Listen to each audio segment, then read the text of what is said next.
പിതാവിൻ്റെയും പുത്രൻ്റെയും പരിശുദ്ധാത്മാവിൻ്റെയും നാമത്തിൽ ആമേൻ. എൻ്റെ പ്രിയപ്പെട്ടവർ, ഇന്ന് ഡിസംബർ മാസം 19 വ്യാഴാഴ്ച.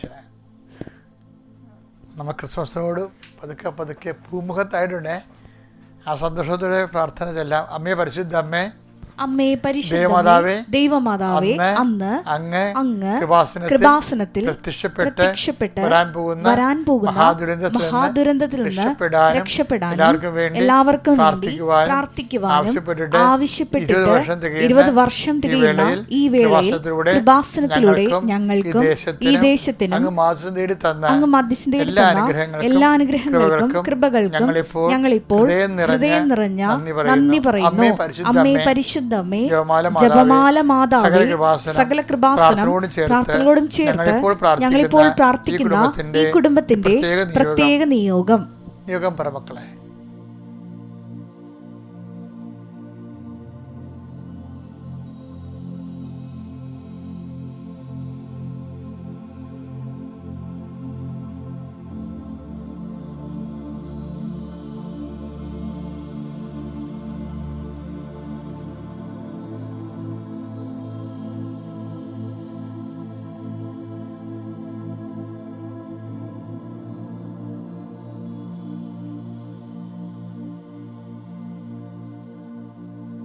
അമ്മയുടെ പ്രത്യക്ഷീകരണത്തിന്റെ ഈ ദ്വാദശക വേളയിൽ ഞങ്ങൾക്ക് സാധിച്ചു തരുവാൻ കനിയണമേ. വിശ്വാസ പ്രമാണം. സർവശക്തനായ പിതാവും ആകാശത്തിന്റെയും ഭൂമിയുടെയും സൃഷ്ടാവുമായ ദൈവത്തിൽ ഞാൻ വിശ്വസിക്കുന്നു. അവിടുത്തെ ഏകപുത്രനും ഞങ്ങളുടെ കർത്താവുമായ ഈശോമിശിഹായിലും ഞാൻ വിശ്വസിക്കുന്നു. ഈ പുത്രൻ പരിശുദ്ധാത്മാവിനാൽ ഗർഭസ്ഥനായി കന്യകാമറിയത്തിൽ നിന്ന് പിറന്ന് പൊന്തിയോസ് പീലാത്തോസിന്റെ കാലത്ത് പീഡകൾ സഹിച്ച് കുരിശിൽ തറയ്ക്കപ്പെട്ട് മരിച്ച് അടക്കപ്പെട്ട് പാതാളങ്ങളിൽ ഇറങ്ങി മരിച്ചവരുടെ ഇടയിൽ നിന്ന് 3-ാം നാൾ ഉയർത്ത് സ്വർഗത്തിലേക്ക് എഴുന്നള്ളി സർവശക്തിയുള്ള പിതാവായ ദൈവത്തിന്റെ വലതുഭാഗത്തിരിക്കുന്നു. അവിടെ നിന്ന് ജീവിക്കുന്നവരെയും മരിച്ചവരെയും വിധിക്കുവാൻ വരുമെന്നും ഞാൻ വിശ്വസിക്കുന്നു. പരിശുദ്ധാത്മാവിലും ഞാൻ വിശ്വസിക്കുന്നു. വിശുദ്ധ കത്തോലിക്കാ സഭയിലും പുണ്യവാന്മാരുടെ ഐക്യത്തിലും പാപങ്ങളുടെ മോചനത്തിലും ശരീരത്തിന്റെ ഉയർപ്പിലും നിത്യമായ ജീവിതത്തിലും ഞാൻ വിശ്വസിക്കുന്നു. ആമേൻ. സ്വർഗ്ഗസ്ഥനായ ഞങ്ങളുടെ പിതാവേ, അങ്ങയുടെ നാമം പൂജിതമാകണമേ. അങ്ങയുടെ രാജ്യം വരണമേ. അങ്ങയുടെ തിരുമനസ് സ്വർഗത്തിലെ പോലെ ഭൂമിയിലും ആകണമേ. അന്നു വേണ്ടുന്ന ആഹാരം ഇന്ന് ഞങ്ങൾക്ക് തരണമേ. ഞങ്ങളോട് തെറ്റ് ചെയ്യുന്നവരോട് ഞങ്ങൾ ക്ഷമിക്കുന്നത് പോലെ ഞങ്ങളുടെ തെറ്റുകൾ ഞങ്ങളോടും ക്ഷമിക്കണമേ. ഞങ്ങളെ പ്രലോഭനത്തിൽ ഉൾപ്പെടുത്തരുതേ, തിന്മയിൽ ഞങ്ങൾ രക്ഷിക്കണമേ. ആമേൻ. നന്മ നിറഞ്ഞ മറിയമേ, സ്വസ്തി. കർത്താവ് അങ്ങയുടെ കൂടെ സ്ത്രീകളിൽ അങ്ങ് അനുഗ്രഹിക്കപ്പെട്ടവളാകുന്നു. അങ്ങയുടെ ഉദരത്തിൻ ഫലമായി ഈശോ അനുഗ്രഹിക്കപ്പെട്ടവനാകുന്നു. പരിശുദ്ധ മറിയമേ, തമ്പുരാന്റെ അമ്മേ, പാപികളായ ഞങ്ങൾക്ക് വേണ്ടി ഇപ്പോഴും ഞങ്ങളുടെ മരണസമയത്തും തമ്പുരാനോട് അപേക്ഷിക്കണമേ. ആമേൻ. നമുക്ക് ഇന്ന് അനുദിന അനുഗ്രഹ പ്രാർത്ഥനയിലേക്ക് വരാം. ഞാൻ അനുദിന അനുഗ്രഹ പ്രാർത്ഥന ചെല്ലണം. എന്തിനാണെന്നറിയാവോ? നിങ്ങളെല്ലാവരും സ്നേഹത്തോടെ മനസ്സിൽ കണ്ടുകൊണ്ടാണ് ചെല്ലണത്. നിങ്ങളാരും വേദനിച്ച് ഇന്ന് രാത്രി കിടന്നുറങ്ങാൻ ദൈവം അനുവദിക്കരുത്.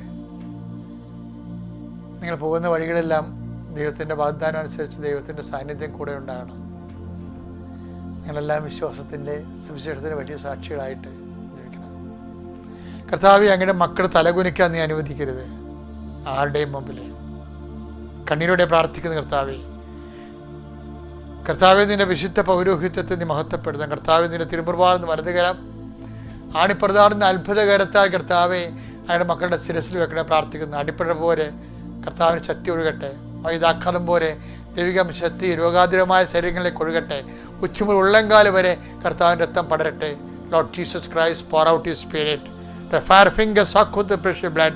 I command you in the name of Jesus Christ be healed. കർത്താവ്, മാരക രോഗങ്ങൾ, തീരാവ്യാധികൾ, ചിരങ്ങ് രോഗങ്ങൾ, കർത്താവ് ചൊരു രോഗങ്ങൾ, ത്വക്ക് രോഗങ്ങൾ, കർത്താവ് എല്ലാം കർത്താവ് അങ്ങയുടെ വിശുദ്ധമായ രക്തം കർത്താവ് ത്വക്ക് രോഗികളുടെ മേൽ ഒഴുക്കണമെന്ന് പ്രാർത്ഥിക്കുന്നു. അവർ കർത്താവ് വെള്ളപ്പാണ്ടിൻ്റെ രോഗമുള്ളവർ, ചുണ്ടിൽ പാണ്ടുള്ളവർ, കർത്താവ് ശിരസിൽ മുടി കൊഴിയുന്നവർ, കർത്താവെ ആന്തരികമായ രോഗങ്ങളുള്ള, ആന്തരികമായ അവയവങ്ങൾ അഴുകുന്നവരുണ്ട് ഈശോയെ. ആന്തരികമായ രോഗങ്ങൾ, ക്യാൻസർ വന്നുള്ളവരുണ്ട് ഈശോയെ. കിഡ്നിയിൽ ക്യാൻസർ, കർത്താവെ ശ്വാസകോശങ്ങളിൽ കർത്താവ് മർദ്ദം കുറഞ്ഞപ്പോഴുള്ള കർത്താവ്, തൈറോയ്ഡ് ക്യാൻസർ, തൊണ്ടയിൽ മുഴയുള്ളവർ, ചെവി കേൾക്കാൻ പാടില്ലാത്ത കുഞ്ഞുങ്ങൾ കർത്താവ് എല്ലാവരും സംബന്ധിച്ച് പ്രാർത്ഥിക്കും. നടുവിന് വേദനയുള്ളവർ, നടുവിന് കർത്താവെ ബലക്ഷയമുള്ളവർ, നടു വളഞ്ഞിരിക്കുന്നവർ, കൈകാലുകൾ വളഞ്ഞിരിക്കുന്നവർ, ഓട്ടിസം, കണ്ണിന് കാഴ്ച കുറവുള്ളവർ, മൂക്കിന് കർത്താവ് അഡിനോയിഡിൻ്റെ രോഗമുള്ളവർ എല്ലാവരെയും സ്പർശിക്കണമേ കർത്താവ്. നടക്കാൻ പാടില്ലാത്തവർ, തന്നെത്താൻ എഴുന്നേക്കാൻ പാടില്ലാത്തവർ, പരസ്പരം കൂടെ ജീവിക്കാൻ പാടില്ലാത്തവർ എല്ലാവരെയും കർത്താവിനെ സ്പർശിക്കണം കർത്താവ്. ഈശോ നിൻ്റെ വിശുദ്ധ വലതുകരം കർത്താവെ പ്രഭാരോഗ്യ സുഖപ്പെടുത്തിയ കർത്താവിൻ്റെ കരങ്ങൾ, പത്തോസിനെ കർത്താവ് കടലിൽ നിന്ന് പിടിച്ചു കയറ്റിയ കർത്താവിൻ്റെ കരങ്ങൾ നിൻ്റെ മേൽ ഉയരുകയും നീ കർത്താവിൻ്റെ കൈകളിൽ നിൻ്റെ ജീവിതം സമർപ്പിച്ചുകൊണ്ട് കർത്താവ് നിന്നെ ഉയർത്തിയെടുക്കാൻ വേണ്ടി നീ കർത്താവിൻ്റെ തിരുസന്നിധി സമർപ്പിക്കുകയും ചെയ്യട്ടെ. എൻ്റെ കർത്താവിൻ്റെ ഉന്നതമായ നാമത്തിൽ, സഭയുടെ അധികാരത്തിൽ, കുരിശിൻ്റെ അടയാളത്തിൽ, ദൈവത്തിൻ്റെ ശക്തിയാൽ ഞാൻ മക്കൾക്ക് വേണ്ടി പ്രാർത്ഥിക്കുന്നു. 38 വർഷം ഞാൻ അർപ്പിച്ച കൃപാന്റെ യോഗ്യതയാൽ ഞാൻ മക്കൾക്ക് വേണ്ടി പ്രാർത്ഥിക്കുന്നു.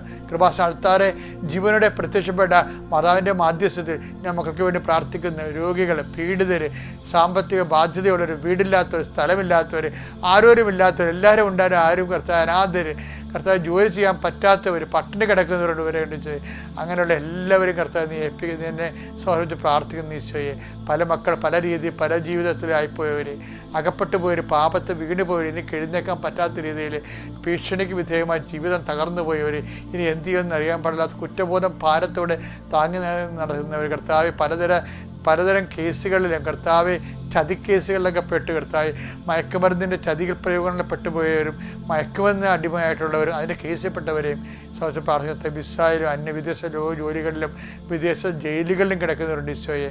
കർത്താവ് എല്ലാവരെയും സംബന്ധിച്ച് പ്രാർത്ഥിച്ചോയെ. മത്സ്യത്തൊഴിലാളി സഹോദരങ്ങൾ, കടലോരങ്ങളിലെ എല്ലാ അവസ്ഥകളും കർത്താവ് സമർപ്പിച്ച് പ്രാർത്ഥിക്കുക. എൻ്റെ കർത്താവിൻ്റെ ഉന്നതമായ നാമത്തിൽ, സഭയുടെ അധികാരത്തിൽ, കുരിശിൻ്റെ അടയാളത്തിൽ വിശ്വാസ ത്യാഗികളുണ്ട് ഈശോയെ, സഭാത്യാഗികളുണ്ട് ഈശോയെ. അവരെല്ലാം കർത്താവ് അങ്ങ് പുനഃസ്ഥാപിക്കണേ, പുനരുദ്ധരിക്കണേ പ്രാർത്ഥിക്കുന്നു.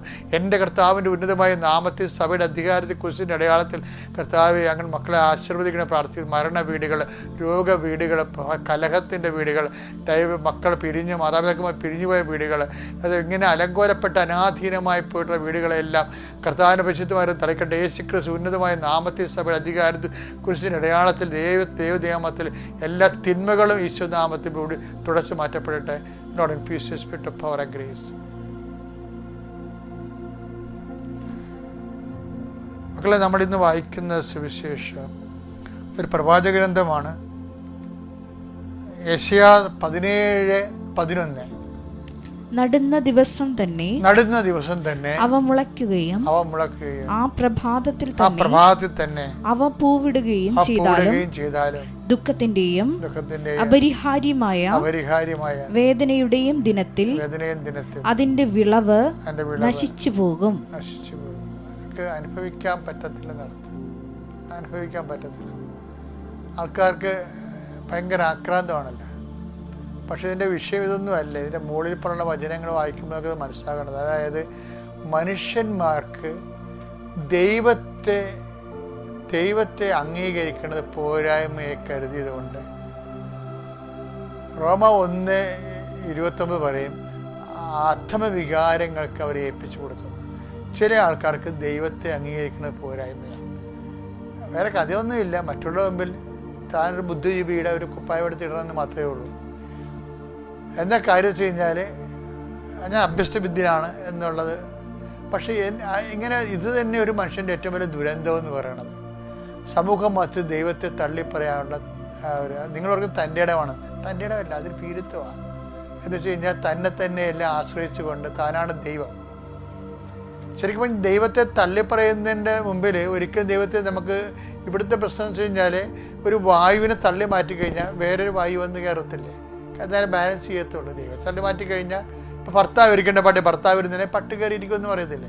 അതുപോലെ ദൈവത്തെ മാറ്റി ദൈവം ഇരിക്കേണ്ട സ്ഥലത്ത് ദൈവം ഇരുന്നില്ലെങ്കിൽ അതുപോലെ തന്നെ ഇതുപോലെയുള്ള താൻ തന്നെ ആയിരിക്കും അവിടുന്ന് ദൈവമായിട്ടിരിക്കാൻ പോകുന്നത്. തൻ്റെ കേമത്വം, തൻ്റെ പ്രഭ, തൻ്റെ വിദ്യാഭ്യാസം, തൻ്റെ ചിന്താഗതി, താൻ ഫോളോ ചെയ്യുന്ന പ്രത്യയശാസ്ത്രം, ഇതൊക്കെ ഇങ്ങനെ കെട്ടിക്കൊഴിച്ചു. ദാറ്റ് മീൻസ് താൻ തന്നെ. അപ്പോൾ അതാണ് അതായത് ദൈവത്തെ നമ്മൾ അംഗീകരിക്കണമെങ്കിൽ ആദ്യം വേണ്ടത് നമുക്ക് ഒരു എളിമ വേണം. ശരിക്കും അപ്പം അങ്ങനെയുള്ള ആൾക്കാർക്ക് എന്താ പറ്റേണ്ടത്? അങ്ങനെയുള്ള ആൾക്കാർ എന്ത് നേടിയെന്ന് പറഞ്ഞാലും അതിന് ചില സമയത്ത് അനുഭവിക്കാൻ പറ്റാതെ വരും. അതുകൊണ്ട് ദൈവത്തെ തള്ളിക്കളയണതും ദൈവത്തെ മാറ്റി നിർത്തിക്കൊണ്ട് ഒരു ജോലി ചെയ്തുകൊണ്ട് വിജയിപ്പിച്ച് കാണിക്കാൻ വേണ്ടി മറ്റുള്ളവരെ കൂടി വിശ്വാസം കളയണതും ഒരു പക്ഷേ ഇന്നലെ നാളെ നമ്മൾ മറുപടി പറയേണ്ടി വരും. കാര്യം എലോൺ മസ്ക് എന്ന് പറയുന്ന വ്യക്തികൾ പോലും ഈ ലോകത്തെ ഏറ്റവും ശാസ്ത്രവും സമ്പത്തും കുഴിഞ്ഞു കൂടിയൊരു മനുഷ്യനാണ്. അവന് വലിയ വലിയ മനുഷ്യരെല്ലാവരും തന്നെ വിശ്വാസികളാണ്. അവർ പൊട്ടന്മാരായതുകൊണ്ടല്ല, അവർക്ക് അഹങ്കാരമില്ലാതെ എളിമയെടുത്ത് ഏറ്റുപറയാനുള്ള മാനസികാവസ്ഥകളുകൊണ്ടാണ്. ക്രിസ്മസിന് നല്ല കാലമാണ് വരണത്. ക്രിസ്മസ് കർത്താവ് ജനിക്കേണ്ട ഒരു കാലമാണ് നമ്മുടെ ഹൃദയത്തിൽ രൂപീകരം. അതിനുവേണ്ടി നീ ഹൃദയത്തെ ഒരുക്കുക. എപ്പോഴെങ്കിലും ദൈവം തള്ളി പറഞ്ഞിട്ടുണ്ടെങ്കിൽ മറ്റുള്ളവരുടെ മുമ്പിൽ ക്യാമത്തടിക്കാൻ വേണ്ടി തൻ്റെ വംഗത്വം താൻ പറഞ്ഞുകൊണ്ട് ആളാകാൻ വേണ്ടി ശ്രമിച്ചിട്ടുണ്ടെങ്കിൽ ആൾ ദൈവമായിട്ട് നീ തന്നെ നീ മാറുന്നു എന്നുള്ള സൂചന നീ അത് ആ ദുരന്തം നീ തിരിച്ചറിയണം. ദൈവത്തിലേക്ക് തിരിച്ചു വരണം. എപ്പോഴെങ്കിലും ദൈവത്തെ മഹത്വപ്പെടുത്താൻ ഒരു അവസരം കിട്ടിയാൽ കർത്താവ് അത് ഞാനല്ല, എൻ്റെ കഴിവല്ല, കർത്താവിൻ്റെ കൃപയാണെന്ന് ഏറ്റു പറഞ്ഞ എൻ്റെ മക്കളെ ദൈവം നിങ്ങളുടെ കൂടെ ഉണ്ടാകും. എന്താ കാര്യം? മറ്റുള്ളവരെ വിശ്വാസം നയിക്കണം. വിശ്വാസം വർദ്ധിക്കുന്നതനുസരിച്ച് നമുക്ക് വിശുദ്ധി കൂടും, മനുഷ്യരോട് കൃപയുണ്ടാവും, കാരുണ്യം ഉണ്ടാകും. അതില്ലെങ്കിലും ഉണ്ടാകുമെന്ന് പറഞ്ഞു കഴിഞ്ഞാൽ അതിന് ശാശ്വതമായ ഗ്യാരണ്ടി എന്താ? നമ്മൾ തന്നെയല്ലേ. അപ്പം നമ്മൾ തന്നെ ഗ്യാരണ്ടി എന്നാണ്.